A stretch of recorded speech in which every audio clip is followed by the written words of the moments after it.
Novo izdanje emisije Otvoreno o svemu. Dobar dan, kako ste? Gde se nalazimo? A šta je poenta ove priče? Znate, možda se vama dogodilo da đubre ima tu tendenciju u nekom periodu u životu da vam napravi problem i da vam dođe glave. Baš ćemo danas o deponiji Duboko pričati na đubrištu ovog zdanja iza nas. Čačani ga znaju. Tu je u neposrednoj blizini železnička stanica, ovde je Pošta 2, tu je i autobuska stanica iza centar grada. Izvolite, prođite. I šta je poenta? Poenta priče je da smo dozvolili da ovakvo zdanje za koje nismo uspeli da saznamo koga je i kada u koju svrhu podigao, propada.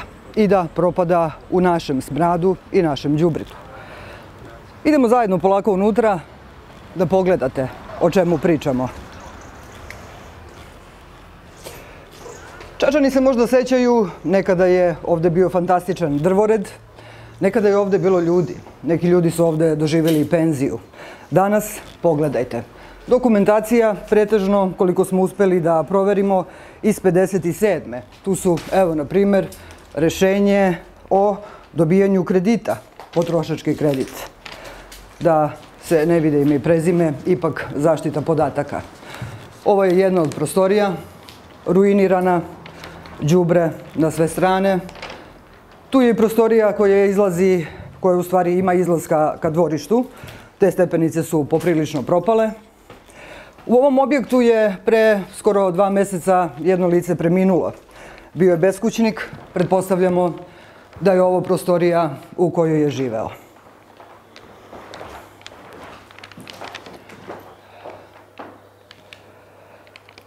Šta da vam kažem, sami sve vidite.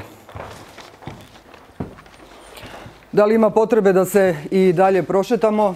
Dodat ćemo da ovaj objekat ima pozamašnu kvadraturu, ima i podrumske prostorije, ima i tavan. Stepenice u ovom delu objekta su u dobrom stanju, čini nam se, popeli smo se na sprat.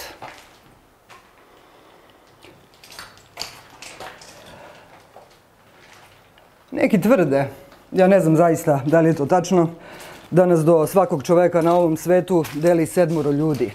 Ukoliko jeste, onda pretpostavljam da nekoga od njih možda neko poznaje i da će postojati uslovi za izvesnu urgenciju da se ovakav objekat, jer Čačani sve više pate za tim starim gradom, sačuva. Dobro. Deponija Duboko, tema danas. Pre svega zahvalit ćemo našem sagovorniku Velimiru Mitroviću što je pristao da dođe i da snimamo u ovakvom ambijentu gde je nekad bila upravna zgrada železnice i sekcija za ETP, tako nam rekoše stari železničari. Dobar dan, Veljo, kako ste? Dobrodošli. Pa, ja mislim da sam dobro. Hvala na pozivu. Veljo, kažu da je požar na deponiji Duboko ugašen. Je li ugašena ekološka katastrofa? Pa nije. Nije gore je ugašen ta neka eksplozija koja se desila, ali problemi na regionalnoj deponiji Duboko su i dalje gorući i to baš veliki. Veljo, vi ste diplomirani inženjer tehnologije. Vi ste neko koji je učestvovao u izradi projekta za deponiju Duboko. Vi ste verovatno najkompetentniji da u ovom trenutku o tome govorite. Dajte nam kratak istorijat, ono što svako od nas iz Čačka, Užica, Kraljeva, Požege, okoline Lučana iz cele Srbije i dalje treba da zna o deponiji Duboko. Naravno, ja sam jedan član tima, stručnog tima i političkog tima koji je u periodu 2005. do 2011. godine radio na izgradnji, osmišljavanju i izgradnji regionalne deponije Duboko. I jesam, verovatno sam jedan od najkompetentnijih ljudi, da kažem neskromno, da o ovome pričam, a ima ih dosta. Meni je samo žao što se oni ne javljaju u ovom momentu, a mislim da bi mogli puno da pomogu. Ovo što sad pričam je u namjeri da zaista pomogne.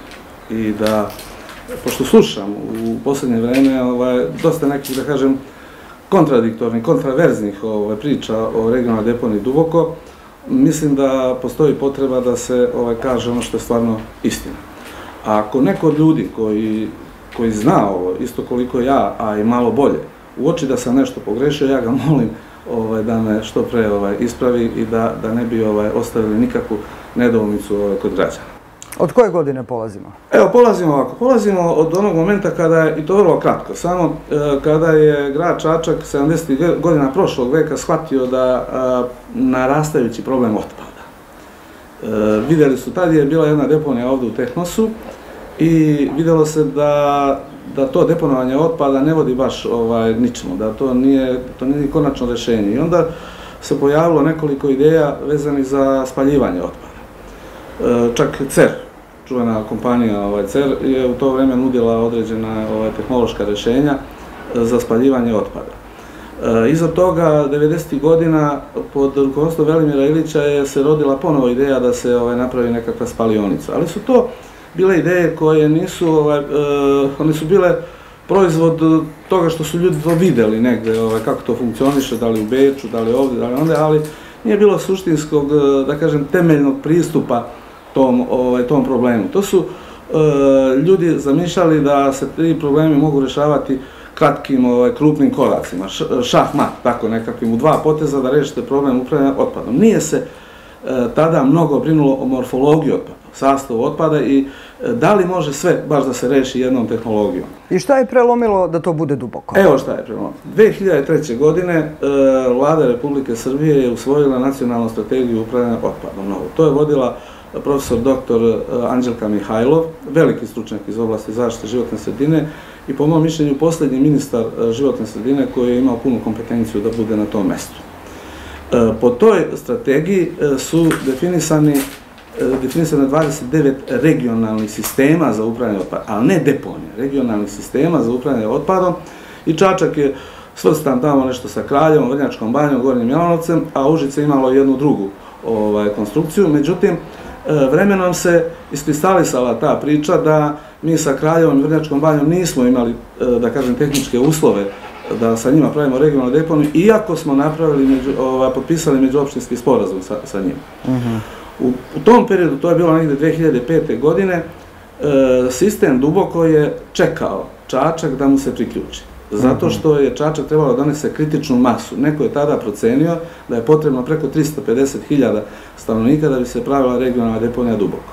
I mi smo, posle ovog neuspeha sa Kraljevom, pristupili, kažem, mi smo, jer sam ja tada radio na tim poslovima kao jedan od rukovodilaca u opštini, radio na tim poslovima, pa kažem mi smo, znači mi kao rukovodstvo smo doneli odluku da pristupimo tom sistemu. I to se desilo 2005. godine i tada su svi rekli da su se svi uslovi stekli da se pravi regionalni sistem duboko. I počelo se sa tim. Vremenom je formirana je ta operativa, preduzeća, formirana je radna grupa, stručna grupa, grupa za nadzor koja je to radila, obezbedili smo finansijsku podršku EBRD-a, obezbedili smo donatorsku podršku Evropske agencije za rekonstrukcije, današnje Evropske komisije u Srbiji, i u to se uključilo još nekoliko donatora. Francuska, Švedska, dalje Vlada Republike Srbije je ušla sa nešto materijalnih sredstava, baš tada Ministarstvo kapitalnih investicija je napravilo pristupnu saobraćajnicu, neku trafostanicu, još neke stvari vezano za tu neku okvirnu infrastrukturu koja treba da prati taj centar. I 2011. godine Centar za upravljanje otpadom duboko je napravljen. Ja sam se do tada sam duboko verovao u čitavu tu koncepciju i mislio sam da će to da ispuni sve one zahteve na dugi niz decenija. Međutim, tog dana sam shvatio da to neće biti tako, jer sam video jedno ogromno slavlje gore na otvaranju i gore su svi ljudi došli da vide otvaranje deponije, a ne regionalnog centra za upravljanje otpadom. Naravno, ova moja strepnja se posle ubrzo i ostvarila. Sve opštine učesnice, sada još gradovi Čačak i Užice, znači 9 lokalnih zajednica su počele da se takmiče ko će više da zatrpa tu deponiju. A šta je u stvari i to što je se sad desilo gore, to je posljedica takvog jednog nemarnog odnosa prema deponiji svih učesnica. A i država ima veliki udeo u svemu tome. To ću malo kasnije objasniti. Šta se gore desilo? Gore je za 10 godina doveženo netolerantno velika količina otpada i sastav otpada koji nije smeo na tako malom prostoru na takav način da se gore odloži. Čekajte, Veljo, tu postoji reciklažni centar? Postoji centar za selekciju, završnu selekciju, ali malo ću i o tome pričati kasnije. I on stoji gore i on ne radi u punom kapacitetu, ali ne krivicom ljudi iz Dubokog, nego krivicom opština učesnica. Šta je se u stvari desilo? Tu je došlo negde, nakumulirao se negde oko 300.000 tona bioaktivnog otpada, znači otpada koji je bio razgradiv, i u tim uslovima, na tako velikim gomilama, a na malom prostoru, na velikim vertikalama, je došlo do tih procesa koji su proizveli unutra visoke temperature i visoku koncentraciju metana. Taj metan je u određenim momentima se samo zapalio ili eksplodirao i formirale su se temperature preko 300 stepeni, počeli se tope plastični materijali i onda su oni krenuli da gore. I to je sad taj požar. Direktna posljedica, mislim, direktan uzrok tom požaru jeste zato što su osnivači Regionalnog centra za upravljanje Duboko nastavili da odlažu otpad. Nakon što je 2022. godine istekla dozvola za odlaganje otpada na regionalnoj deponiji Duboko. Zašto je istekla? Zato što je iscrpljen kapacitet. Čekajte, Veljo, kako je to moguće? Pa evo kako je moguće. Evo pokušajte vi da shvatite. Ja ne shvatim. A reću kako je ispao.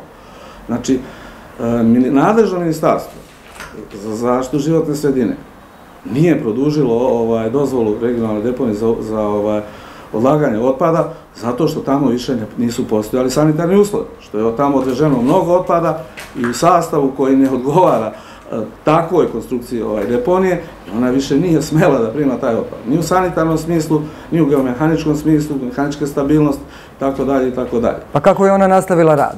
Evo kako je nastavila rad. Prosto je nastavila rad jer po nekom našem zakonu, po tumačenju ljudi koji rade, koji se bave tim stvarima, regionalna sanitarna deponija, sanitarne regionalne deponije se kontrolišu od strane Ministarstva životne sredine, dok su sanitarne. Onog momenta kada više nisu sanitarne, to je kada nisu legalne, one postaju divlje deponije i zamislite sada, kontraverziju, jednu besmislicu, ona više nije u nadležnosti Republike Srbije, nije u nadležnosti određenog ministarstva, nego se prepušta kao i svaka divlja deponija komunalnoj inspekciji. I sad zamislite, komunalna inspekcija, šta ona može da naloži? Ona može da naloži da registruje divlju deponiju, da pošalje podatke Agencije za zaštitu životne sredine i da naloži nekome da tu deponiju čisti, da stavi zabranu da se dalje dovozi otpad na tu deponiju. I to je, ali samo da znate, to nije najveća divlja deponija u Srbiji. Najveća divlja deponija u Srbiji je Vinča u Beogradu. Odatle je koren svega. E sad, sada nam je jasno zašto insistira na odgovornosti Vlade Republike Srbije i nadležnog ministarstva. Zašto sam vas pitala za reciklažni centar? Ako nije selekcija obavljana na način kako je trebala da se radi, da li to može da bude deo odgovora zašto je uopšte došlo? Tu je sad odgovornost, sad idemo na odgovornost opština, učesnica. Deponija Duboko je trebalo u startu da prima otpad u viđenom stanju, a onda u narednih 2-3 godine sve jedinice lokalne samouprave su trebale da razviju sistem primarne selekcije otpada i da se taj biološki aktivan otpad prerađuje, da se u međuvremenu izgradi sistem ili neke kompostane ili biogas postrojenja i da se taj otpad preradi i inertizuje pre nego što dođe na deponiju. To se nije desilo. Zato je odgovorna ekipa ljudi, znači čitava ta ekipa u čitavom regionu koja je preuzela tu regionalnu deponiju 2011. i 12 godina nisu, oni su imali na raspolaganju 12 godina, odnosno ne 12, imali su jedno 6-7 godina da uvedu te tehnologije, da se uvede i sad kad vi izdvojite taj biološki otpad, onda onaj suvi otpad ide u centar za selekciju koji je moćan, to je jako veliki centar i tamo se razdvoji na sekundarne sirovine i na sekundarno gorivo i upućuje se reciklerima i spalioničarima. Oni su imali jako ambiciozan plan, skoro pročitah, oni su čak do 2027. imali plan da se taj gas koristi za proizvodnju energije. I sad vi imate tako ambiciozan plan, a pazite, dođete do ove tačke. Odgovornost, Veljo. Evo ovako, ajmo sada da još malo pojasnimo situaciju. Tokom same izgradnje deponije, već se tada znalo da mi smo mogli da napravimo jednu naprednu tehnologiju. Znači, moglo je da se napravi biogas postrojenje, čak i postojala izrađena je studija izvodljivosti za izgradnju biogas postrojenja u Čačku. I da ne ide taj bioaktivan otpad iz Čačka na deponiju sve sa 80% vode u sebi.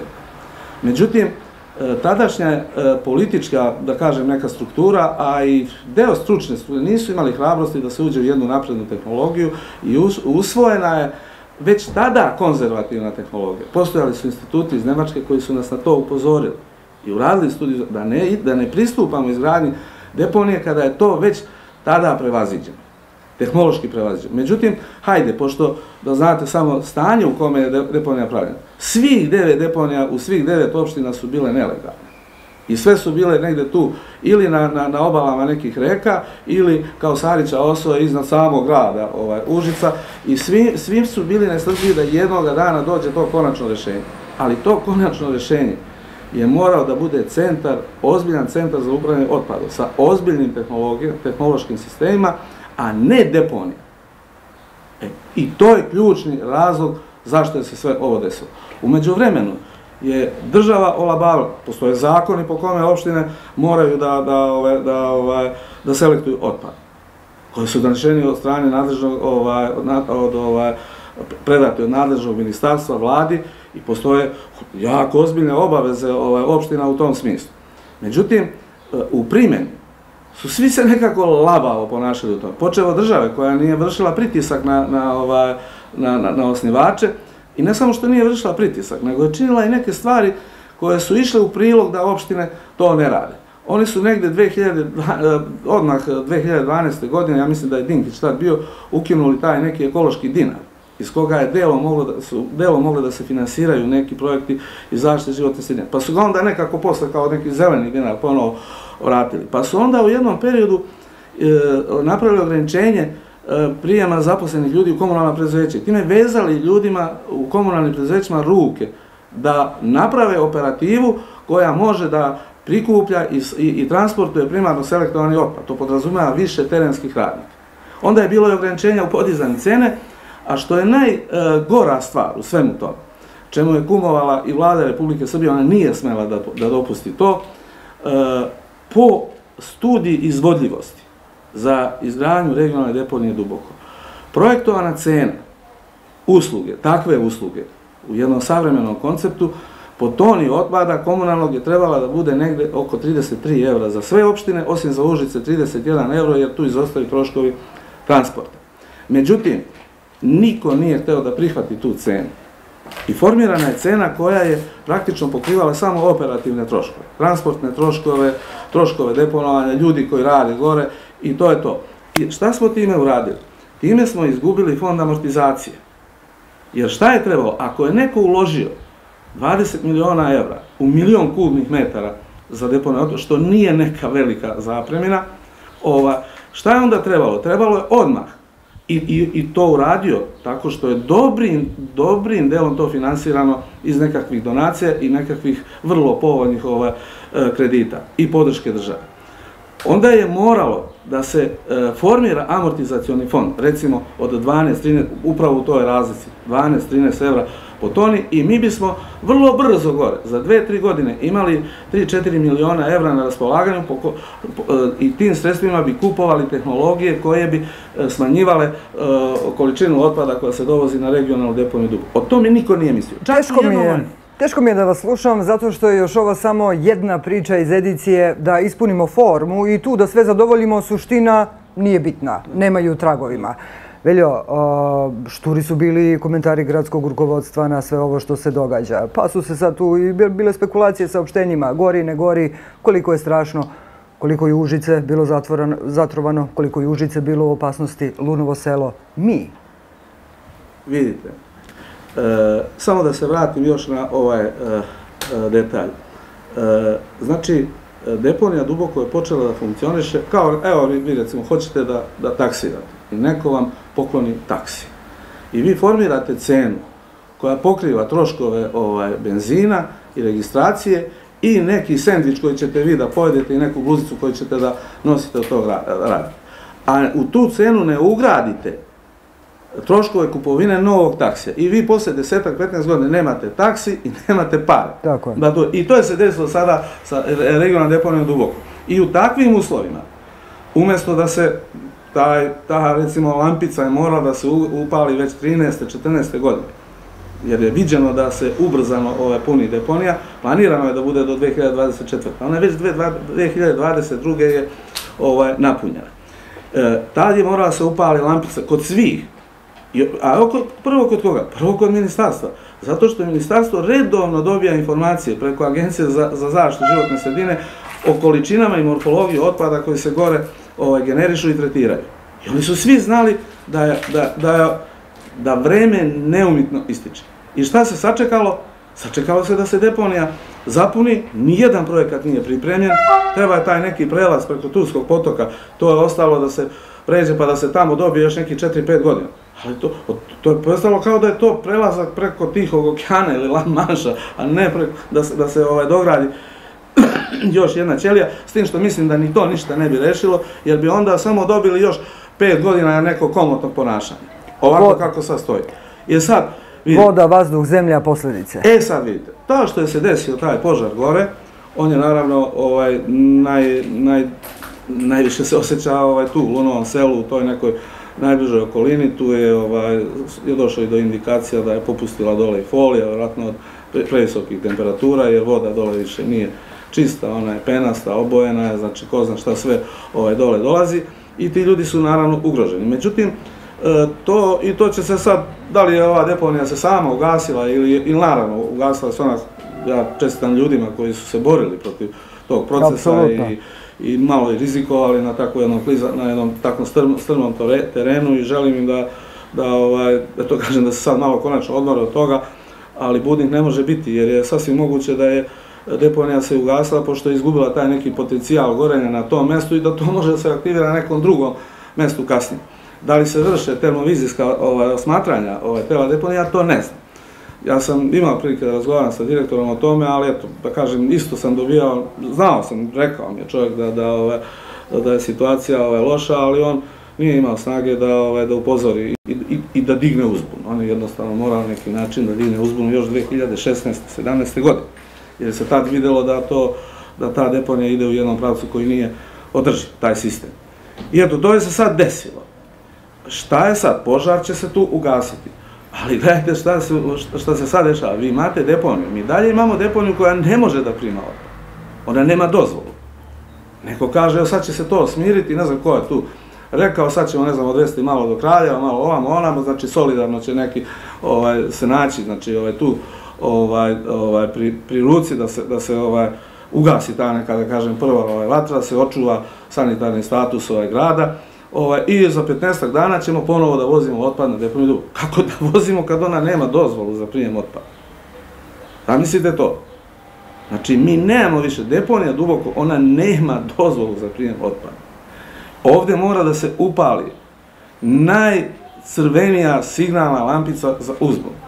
Ovaj grad mora da se pokrene i da odmah traži hitna rješenja, kratkoročna rješenja, srednjoročna rješenja, dugoročna rješenja. Da bi se to desilo, ovaj grad mora prvo da prihvati kao činjenicu da to ima. A znate li da je u oktobru mjesecu usvojen dugoročni plan upravljanja otpadom grada Čačka u kome nije navedena deponija i stanje na deponiji kao rizik. Niti je neko pričao, niti je uopšte pomenuo da nešto treba da se uradi na planu daljeg deponovanja otpada. Tamo se paušalno je pomenuto, ne znam, treba kompostirati, treba selektovati, ono kao što na televiziji svaki dan slušate emisijama za decu, ali nekog realnog plana, nekog rezervnog plana, ni pomena od toga. Čak šta više, u delu projekcije odvoženja otpada na deponiju Duboko u narednih 10 godina, pazite to, imate deponiju koja nema dozvolu, a vi ste napisali tamo da će, evo recimo 2024. će biti 33, pa ne znam 34, 36, 37 i došli do 42.000 tona. Znači oni planirali, oni su na tim uslovima, taj ko je pisao taj plan, a potpisao ga je gradonačelnik Čačka, to sam video. On je potpisao taj plan niko nije, oni su predvidjeli da dalje teraju da povećavaju količine otpada za deponiju Duboko, a ona ne postoji. Dobro, da sad ne bi rekli Mitrović samo kritikuje, jeste predlog. Veljo, imate li neki konstruktivan predlog? Ja imam konstruktivan predlog. Izvolite. On se sastoji u hitnom formiranju jednog stručnog tima na nivou operative Dubokog, na nivou svih gradova ovde i da oni budu pod rukovodstvom gradskog veća.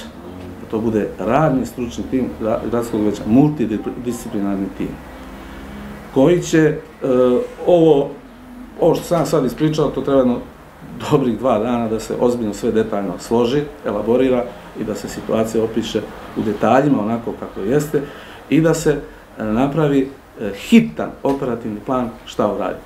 Tehnološki je moguće za 3-4 mjeseca iskompenzovati taj prvi udar otpada na Čačak. Do tada se moramo snalaziti na neki od načina. Da li će pod nekom visokom kontrolom, na nekoj poziciji, na regionalnoj deponiji Duboko, uz ozbiljnu kontrolu državnih institucija, svih, znači, da li će moći da se još to nešto odlaže? Ja nisam siguran. Čak sam uveren da ne može. U tom smislu, znači, ta neka 3-4 mjeseca dok se ne dođe do prvog vazduha, da se prve količine otpada mogu u okviru Čačka tretirati, do tada mora ili država ili neko mora dati rješenje. U ovom momentu ima vjerojatno to sporazum između Čačka i Kraljeva, da se odvozi u Kraljevo. To možda može sutra da izazove tamo neki problem ljudima, to je sad veliko pitanje, to su teške stvari.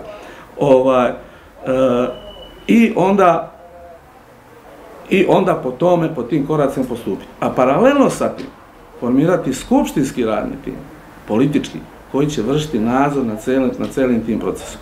Da bi se to desilo, mi moramo da imamo Ministarstvo životne sredine. A mi tu instituciju nemamo. Pošto ja, evo, samo ću tu osobu pomenuti u ovom momentu, ministarka zaštite životne sredine nema ni jednu referencu iz oblasti zaštite životne sredine, osim što je ministar. I to je jasno da ona taj posao ne može da vodi. Neko kaže, pa ima stručne, kaže ona ima stručne državne sekretare i pomoćnike. Pa to bi vam isto bilo kao kad biste na Kolubari doveli nekoliko generala i pukovnika koji će da upravljaju tamo, a stavite, recimo, odete vi da budete vrhovni komandant borbe na Kolubarskoj bici. Ne znate ni šta je top, ni šta je puška, ni šta je karter, znači ništa o tome ne znate i onda vi se stavite na čelo tih ljudi koji treba rešavati te probleme. A gore ima kompetentnih i stručnih ljudi. Ne sumnjam, svest i savest. To je prva stvar. Šta je u Čačku? Čačak mora da se oglasi, ljudi moraju da kažu, ovo treba da kažu. Da li baš ovim rečima? Znači može to da se kaže i dakle ja se nisam nešto puno spremao da to ne znam slažem, nešto logički, ali ovo mi je jasno. Istorijat je bio takav. Cela država je bila u problemu sa otpadom. Donešen je napredan sistem, regionalni sistem, koncept upravljanja otpadom. Nisu stvoreni instrumenti na nivou države i na nivou opština da ti centri funkcionišu tehnološki onako kako treba. A kako je tehnološki? Znači, biološki otpad ne sme da ide na deponiju. Plastika, guma, sve, ne sme da ide na deponiju. I to je moralo da se razvije. Taj sistem je, što je možda bila greška, evo recimo tog našeg stručnog tima, ja sad razmišljam o svemu tom, deo te ekipe je zagovarao tu naprednu tehnologiju još 2005. 2006. godine. Mi smo imali izrađenu studiju izvodljivosti ovde za izradu biogas postrojenja. Napravili smo prvu pilot kompostanu u Gradskom Zelenu gde smo sagledali bilanse, kako može to nešto se radi. Krenuli smo sa komposterima, individualnim komposterima, ali u određenom momentu kada je ta deponija napravljena, kao da je neko otvorio neki ventil, svima je laknulo i jednostavno krenula je, kako se to kaže, amnestija za sve vrste otpada. To je zatrpano i...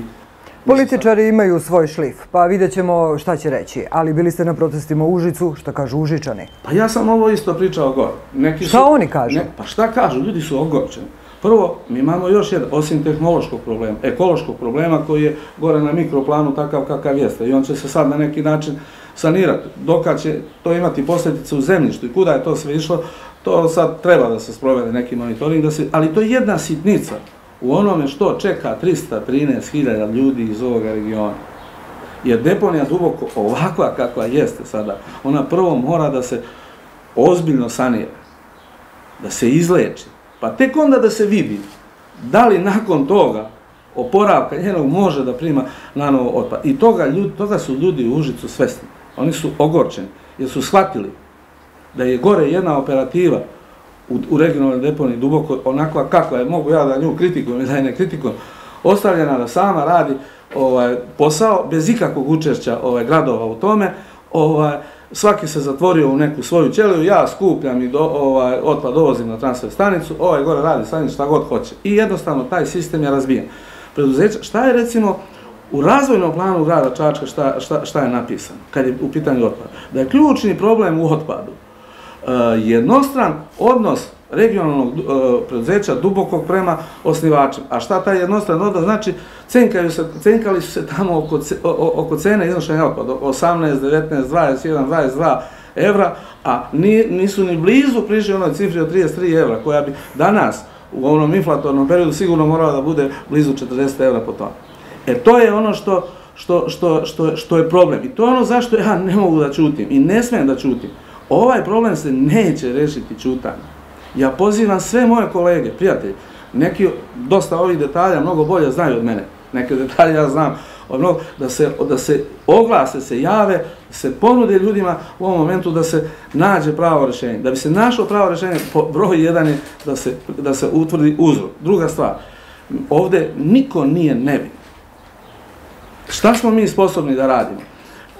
Ovdje je vrlo važno da svi preuzmemo deo odgovornosti koji nosimo vezano za upravljanje otpadom. Ja svakako znam koja je odgovornost na mene i spreman sam da je primim. Građani moraju da preuzmu deo odgovornosti. Apsolutno. I moraju da budu svesni te odgovornosti. Ona se sastoji u tome da moraju selektovati otpad, s tim što to mogu da kažu da nisu ništa ni krivi. Jer sama organizacija selekcije otpada u Čačku je jedna onako paušalna priča. Mislim, znači nije potkovana nekom ozbiljnom obavezom, nekom ozbiljnom odlukom koja bi dala, ako ništa drugo, obezbedila sredstva za to i stimulativno kaznenu politiku. Toga nema. I to je, da kažem, vrlo, ne znam, znači broj jedan je da javno o ovome pričamo, da svak primi deo odgovornosti na sebe, a da prestane da pravi listu od drugih odgovornih koji van sebe. Jer mi smo uvek jako spremni da pričamo o odgovornosti drugih ljudi. I ja sam dosta danas o tome pričao. Tako je. I govorit ćemo... I morat ćemo govoriti o tome. Tako je. I o selekciji otpada očigledno postoji prostor da se napravi jedna tema. Ali je prva stvar, ovdje mnogo priča. Ja sam mnogo toga i pričao od 2004. do 2012. dok sam radio tamo kreirao taj sistem i formirali te edukativne i kampove i krenuli sa tom prvom primarnom selekcijom. Znate, samo 2010. godine, ne ovo da bi isticao neki svoj rad, ali sticajem okolnosti, mi smo u uredbi vlade, to je bila strategija upravljanja otpadom 2010. do 2020. je grad Čačak naveden u službenom državnom dokumentu kao primjer u kome postoji sistem za selekciju otpada. Hvala vam što ste razgovarali sa nama, hvala vam što ste došli u ovaj ambijent. Znate šta sam pomislila u nekom trenutku, možda ćemo, sad ne znam u koje vreme, ispred ovog objekta vidjeti onu građevinsku tablu, investitor i tako dalje. Ali pada mi na pamet da sad preko svega ovoga ja samo vidim jednu rečenicu, a ima je i u pesmi Hladnog piva, ništa nije sveto, sve je bruto i neto. Jel se to odnosi i na Duboko? Osjećam se poraženo.